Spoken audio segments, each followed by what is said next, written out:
کبھی کوئی خطا ہو جائے، غلطی ہو جائے، گناہ کا صدور ہو جائے اور انسان فوراً توبہ کر لے، فوراً رجوع کرے، پشیمانی اسے ہو جائے، عزم مصمم کر لے دوبارہ میں نہیں کروں گا، تو اللہ بخش دے گا۔ انما التوبۃ علی اللہ للذین یعملون السوء بجہالۃ ثم یتوبون من قریب، سورہ نساء میں فرمایا اللہ کے ذمے ہے ان لوگوں کی توبہ قبول کرنا۔ انما التوبۃ علی اللہ، اللہ کے ذمے ہے۔ جو کہیں غلطی سے، جہالت میں، نادانی میں، جذبات سے مغلوب ہو کر کوئی غلط کام کر بیٹھتے ہیں لیکن فوراً توبہ کرتے ہیں، اللہ کی جناب میں رجوع کرتے ہیں، فوری توبہ اگر ہو جائے تو فوراً اللہ تعالیٰ کی مغفرت جو ہے ڈھانپ لیتے ہیں۔ لیکن اگر مستقل طور پر کسی ایک معصیت پر بھی ڈیرا ڈال دیا جائے، مثلا آج کی دنیا میں جو بہت بہت کامن شے ہے، سود جسے اللہ نے حرام قرار دیا، جس پر اللہ کی طرف سے اعلان جنگ ہے، فَأَذَنُوا بِحَرْبٍ مِّنَ اللَّهِ وَرَسُولِهِ، تو سن لو، الٹیمیٹم ہے اللہ اور اس کے رسول کی طرف سے۔ اسے اپنے کاروبار کا مستقل جز بنا لیا تو ایک غلطی، ایک گناہ بھی انسان کو ہمیشہ کے لیے جہنم میں ڈال سکتا ہے۔ بَلَا مَنْ كَسَبَ سَيِّئَةً وَأَحَاطَتْ بِهِ خَطِيئَتُهُ فَأُولَٰئِكَ أَصْحَابُ النَّارِ هُمْ فِيهَا خَالِدُونَ۔ کیوں نہیں؟ کسی نے جان بوجھ کر ایک بڑا گناہ کمایا، چھوٹے چھوٹے گناہ جو ہے، گناہ صغیرہ، وہ تو خود بخود بھی دھلتے رہتے ہیں، اللہ کی رحمت سے صاف ہوتے رہتے ہیں۔ لیکن کسی نے کبیرہ گناہ کمایا، جان بوجھ کر کیا، اور پھر اس پر ڈیرے ڈال دیے اور وہ گناہ اس کے گرد گھیرا کر بیٹھا، احاطت بہ خطیئتہ فاولئک اصحاب النار ہم فیہا خالدون، تو وہ ہے جہنمی اور اس میں ہمیشہ رہنے والا۔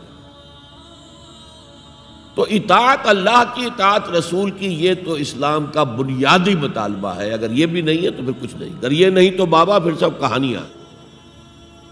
اب ذرا اس سے قدم اوپر اٹھیے، اطاعت کے ساتھ محبت۔ جب اللہ کی اطاعت کے ساتھ اللہ کی محبت جمع ہو جائے گی تو اس کا نام ہے عبادت۔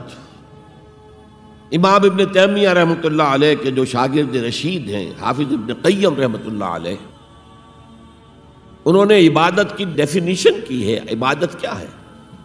العبادت تجمع اصلین، دو بنیادی چیزوں کو جمع کرنے سے عبادت وجود میں آتی ہے، غایت الحب وغایت الذل والخضوع، حد درجے کی اللہ کی محبت اور حد درجے میں اللہ کے سامنے گویا کہ پست ہو جانا، جھک جانا، بچھ جانا، انتہائی اطاعت، انتہائی محبت۔ انتہائی میں کیوں کہہ رہا ہوں؟ سورہ بقرہ کے 20ویں رکوع کی پہلی آیت ہے، والذین آمنوا اشد حبا للہ، اور جو لوگ صاحب ایمان ہوتے ہیں وہ شدید ترین ہوتے ہیں اللہ کی محبت میں۔ بعد میں یہ تو مثبت انداز ہے، منفی انداز میں جو آیت آئی ہے وہ بہت سخت وعید والی ہے، وہ میں بعد میں آپ کو سناؤں گا، تلاوت میں نے کی ہے۔ فارمولہ یہ ہے، اللہ کی اطاعت جمع شدید محبت برابر ہے عبادت کے، اور یہ عبادت جو ہے ہمارا مقصد تخلیق قرار دیا گیا۔ سورہ زاریات کی یہ آیت آپ میں سے حضرات کے علم میں ہوگی، وَمَا خَلَقْتُ الْجِنَّ وَالْإِنسَ إِلَّا لِيَعْبُدُونَ، میں نے جنوں اور انسانوں کو نہیں پیدا کیا مگر صرف اپنی عبادت کے لیے۔ یہ ہمارا مقصد تخلیق ہے۔ اس میں سے اطاعت والے حصے کی صحیح ترجمانی کی شیخ سعدی رحمۃ اللہ علیہ نے، زندگی آمد برائے بندگی، زندگی تو آئی ہے اطاعت کے لیے، بندگی کے لیے، غلامی کے لیے، عبدیت کے لیے۔ زندگی آمد برائے بندگی، زندگی بے بندگی شرمندگی۔ اگر اللہ کی بندگی ہی نہیں ہے تو سراسر شرمندگی ہے یہ، اور کچھ بھی نہیں۔ تو اللہ تعالیٰ کی عبادت جس کے لیے ہمیں پیدا کیا گیا، اسی کی دعوت تمام رسولوں نے دی۔ یا قوم اعبدوا اللہ ما لکم من الہ غیرہ، اے میری قوم کے لوگو اللہ کی عبادت کرو، تمہارا کوئی معبود اس کے سوا نہیں ہے۔ حضرت نوح کی دعوت بھی یہی تھی، حضرت ہود کی بھی یہی تھی، حضرت صالح کی بھی یہی تھی، حضرت شعیب کی بھی یہی تھی۔ بس فرق کیا ہے کہ پہلے رسول آتے تھے اپنی اپنی قوموں کی طرف صرف، لہذا آپ کو ان رسولوں کے ضمن میں ملے گا یا قوم اعبدوا اللہ ما لکم من الہ غیرہ، اے میری قوم کے لوگوں اللہ کی عبادت کرو، اللہ کی بندگی کرو، اللہ کی پرستش کرو، اسی کو اپنا محبوب اصلی بناؤ اور اس کے ہر حکم کی اطاعت کرو۔ یا قوم اعبدوا اللہ ما لکم من الہ غیرہ۔ نبی اکرم صلی اللہ علیہ وسلم پر آ کر، کیونکہ آپ کی بعثت ہے پوری نوع انسانی کے لیے، تو اب یا قومے کا لفظ نہیں رہا، یا ایھا الناس، اے لوگو، اے بنی نوع انسان۔ یا ایھا الناس اعبدوا ربکم الذی خلقکم والذین من قبلکم لعلکم تتقون، اے لوگو عبادت کرو، بندگی کرو، پرستش کرو اپنے اس رب کی جس نے تمہیں بھی پیدا کیا اور جو تم سے پہلے تھے ان کو بھی پیدا کیا تاکہ تم بچ سکو۔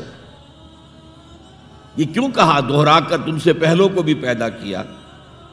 اس لیے کہ اکثر و بیشتر گمراہ لوگ مشرکین کیا کہتے تھے اپنے رسولوں سے کہ ہم تو بس جی اپنے آباء و اجداد کے رستے پر چلیں گے، ما وجدنا علیہ آباءنا، جس طریقے پر، جس طرز عمل پر ہم نے اپنے آباء و اجداد کو پایا ہے ہم نے اسی پر چلنا ہے۔